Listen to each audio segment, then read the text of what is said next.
The first thing he noticed was that nobody was screaming the way they should have been. People stood frozen instead, as if fear had politely asked them to wait their turn.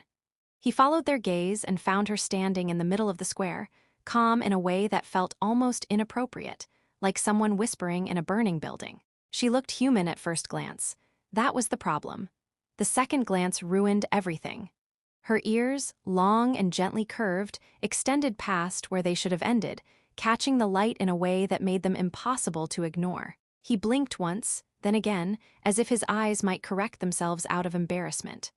"Well," he muttered under his breath, "either I'm hallucinating or evolution finally got bored." No one laughed. That felt rude. The soldiers arrived with the kind of urgency that suggested they had been waiting their whole careers for this exact moment. Weapons raised, voices sharp, they filled the space with commands that sounded important but accomplished very little. The woman didn't move. She simply watched them, her expression steady, her head tilting slightly as if she were listening to something deeper than words. He took a step forward before he realized he was doing it. Then another. It wasn't bravery. It was curiosity mixed with a lifetime habit of making questionable decisions. "Sir, step back," one of the soldiers barked. He stopped, considered it, then shook his head slightly. "I would, but I feel like this is about to become a very bad story, and I'd like a better seat." That earned him a few confused looks, which he accepted as progress. The woman's eyes shifted to him. There was something unsettling in the way she focused, as if she saw not just him, but everything he had been trying very hard not to think about lately. Her ears twitched, subtle but deliberate, and he resisted the urge to check if his own ears were doing anything suspicious. "You are afraid," she said. Her voice was clear, precise, and just slightly off, like a perfect translation that didn't quite belong. He exhaled slowly. "Yes, but to be fair, I'm afraid of a lot of things. Heights, small spaces, large crowds, medium-sized decisions." A few people actually laughed this time. Even one of the soldiers looked like he was trying not to. She studied him for a moment longer. "You remain." "Honestly," he said, glancing at the weapons still pointed at her, "I think I just didn't get the memo about running." The tension tightened, sharp and ready to snap. Orders were repeated. Fingers hovered closer to triggers. The air felt heavy, like it had decided to stop cooperating. He looked at her again. She hadn't moved. Not an inch, not even a defensive gesture, just that quiet, almost patient stillness. And suddenly, it didn't make sense. "If you wanted to hurt us," he said, louder now, "this is a terrible strategy. You're outnumbered, surrounded, and frankly, we're not known for our welcoming committees." Silence followed, thick and uncertain. One of the soldiers shouted, "Last warning." He sighed, the sound carrying more frustration than fear. "You know, I've always hated last warnings. They never come with useful instructions." Then, before his brain could organize a proper objection, he stepped fully between her and the line of weapons.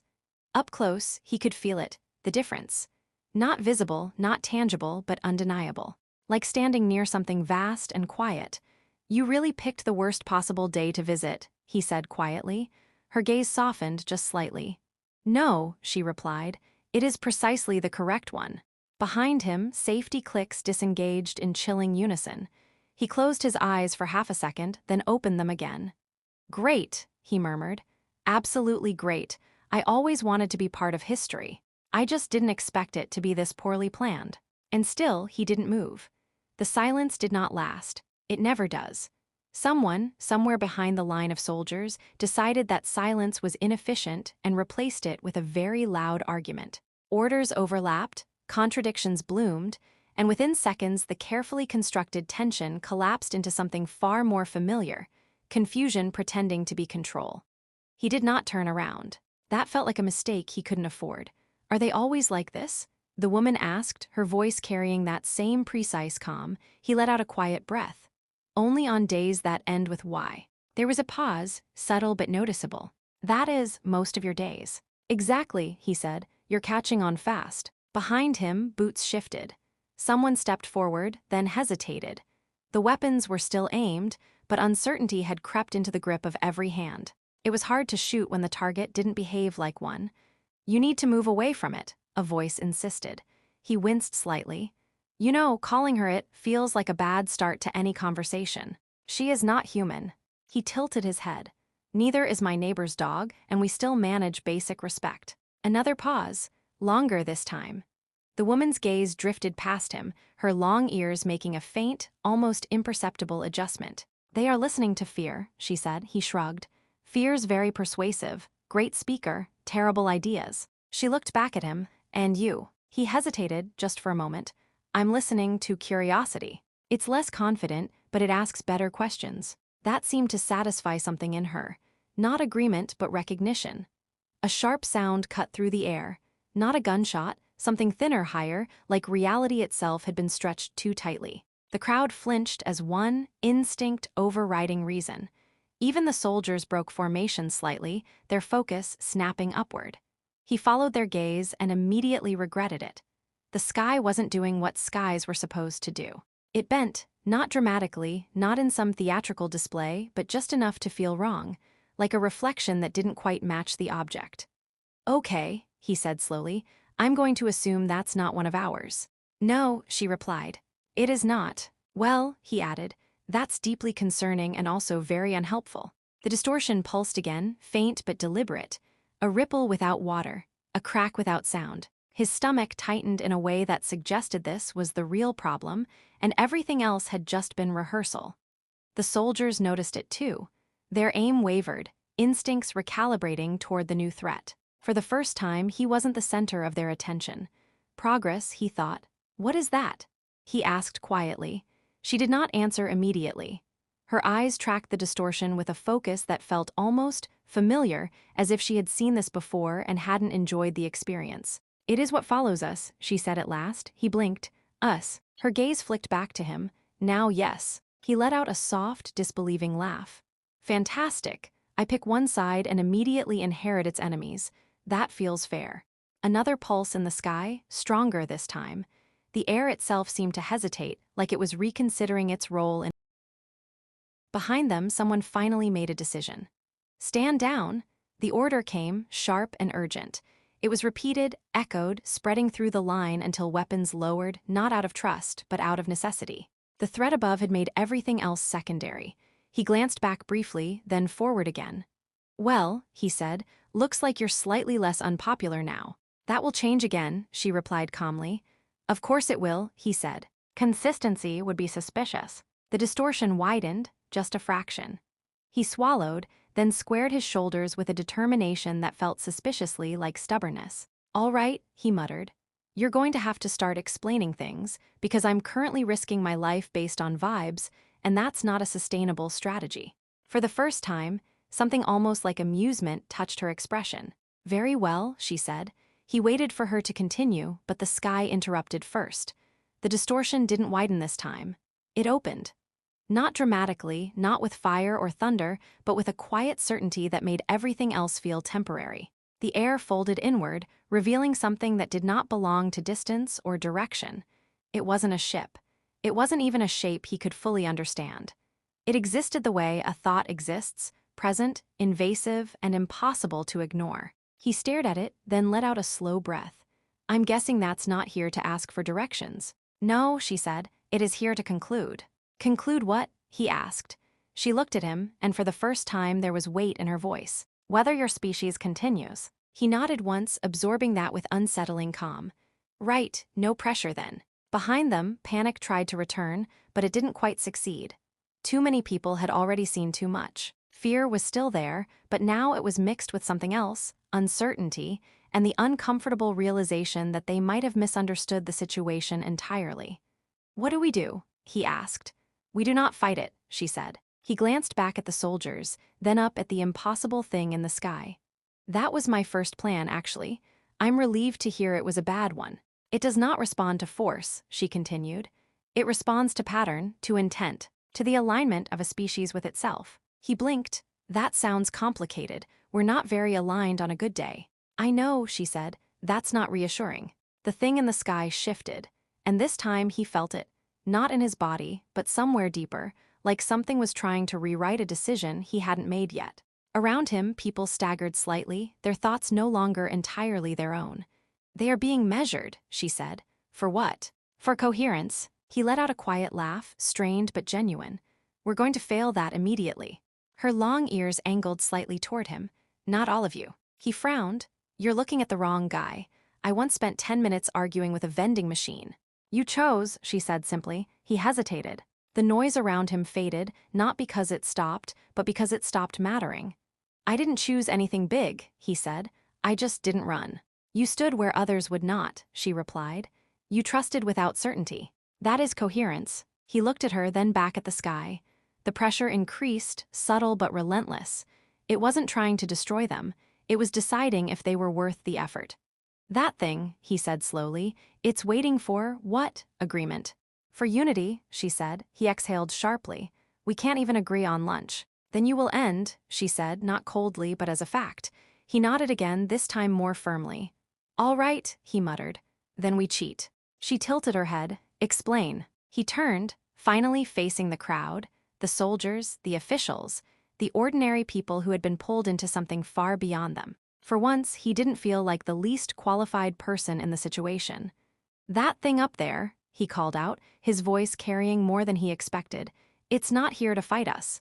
It's here to judge us. And right now, we look like a group project where nobody did the work." A few confused looks, a few annoyed ones. Good, that meant they were listening. "We don't have time to become perfect," he continued. "But we can do one thing. We can agree, just for a moment, that we don't want to disappear." Silence spread, different this time. Not empty, but focused. "You don't have to trust her," he added, gesturing slightly behind him. "You don't even have to trust me. Honestly, I wouldn't recommend it. But maybe, just maybe, we try trusting the idea that we can be better than our worst instincts." Someone lowered their head, then another. The soldiers, still tense, no longer aimed at anything. The noise faded, replaced by something quieter, something shared. He felt it before he understood it. The pressure shifted. The thing in the sky paused. "Is that working?" he asked under his breath. "Yes," she said. He let out a shaky laugh. "That's surprising." The distortion began to close, slowly, deliberately, as if reconsidering its conclusion. The weight lifted, not all at once, but enough to breathe again. It was leaving. He stared upward, watching the impossible fold itself back into nothing. "That's it?" he asked. No dramatic finale, no speech. "It has decided," she said. "Based on that," he asked. "On one moment." She looked at him, on the fact that the moment was possible. The sky returned to normal, as if it had never been interrupted. For a long second, no one moved. Then the world resumed, quieter than before. He rubbed his face, exhaling deeply. "I can't believe that worked." "You changed the outcome," she said. He shook his head. "No, we did." She watched him, her expression thoughtful. "Yes," she agreed. He glanced at her ears, then back to her eyes. "So, what now?" "You disappear mysteriously. Leave me to explain all this." "I will leave," she said. "But not because it is mysterious, because it is complete." He nodded slowly. "That makes sense. Slightly disappointing, but sensible." She stepped back just once. "They will remember," she said. He looked at the people around him, at the way they were already looking at him differently, not as a problem, not as a mistake. "Yeah," he said quietly. "I think they will." "And you?" she asked. He smiled faintly. "I think next time, I won't wait so long to stand in the right place." She inclined her head just slightly. Then she was gone. No flash, no sound, just absence. He stood there for a moment, then let out a long breath. "Well," he muttered, "that was the worst and best day of my life." Around him, humanity remained. And for the first time, it felt like a choice. They didn't arrest him, which he found suspicious. For the first hour, people just watched him.